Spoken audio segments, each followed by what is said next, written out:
मनुष्य के जीवन का चालक है भय। मनुष्य सदा ही भय का कारण ढूंढ लेता है। जीवन में जिन मार्गों का हम चुनाव करते हैं वो चुनाव भी हम भय के कारण ही लेते हैं। किंतु क्या ये भय वास्तविक होता है? विचार कीजिए।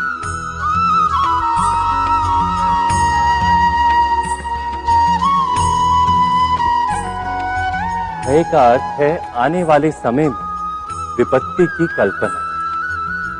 किंतु समय का स्वामी कौन है? ना तो हम समय के स्वामी हैं, ना हमारे शत्रु या प्रतिस्पर्धी। समय तो ईश्वर के अधीन चलता है। तो क्या यदि कोई आपको हानि पहुंचाने के लिए केवल योजना बनाता है, वो वास्तव में आपको हानि पहुंचा सकता है? नहीं। किंतु भय से भरा हुआ हृदय हमें अधिक हानि पहुंचाता है। क्या ये सत्य नहीं?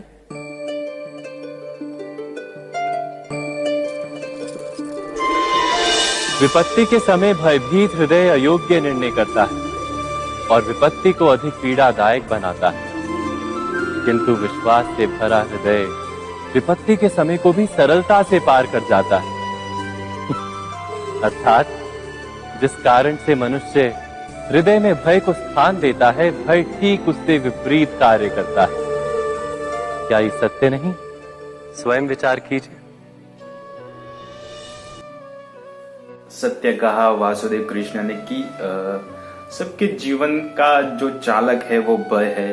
हम कोई निर्णय लेते हैं वो भी भय की वजह से, कि भविष्य में हमें दुख ना हो या ऐसा ना हो जाए, वो ना हो जाए, उसकी वजह से हम निर्णय लेते कुछ, वो भी भय की वजह से ही लेते।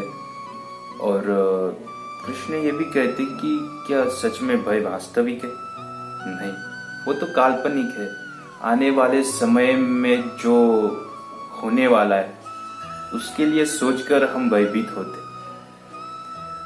तो कृष्ण ये कहते कि क्या समय हम सब के अधीन है? ना तो समय हमारे अधीन है, ना तो हमारे प्रतिस्पर्धी के अधीन है, ना ही हमारे शत्रु के अधीन। वो तो ईश्वर के अधीन। यानी कि अगर हमारा शत्रु हमें हानि पहुंचाने के लिए कोई योजना करता तो क्या वो वास्तव में हमें हानि पहुंचा सकता है? नहीं।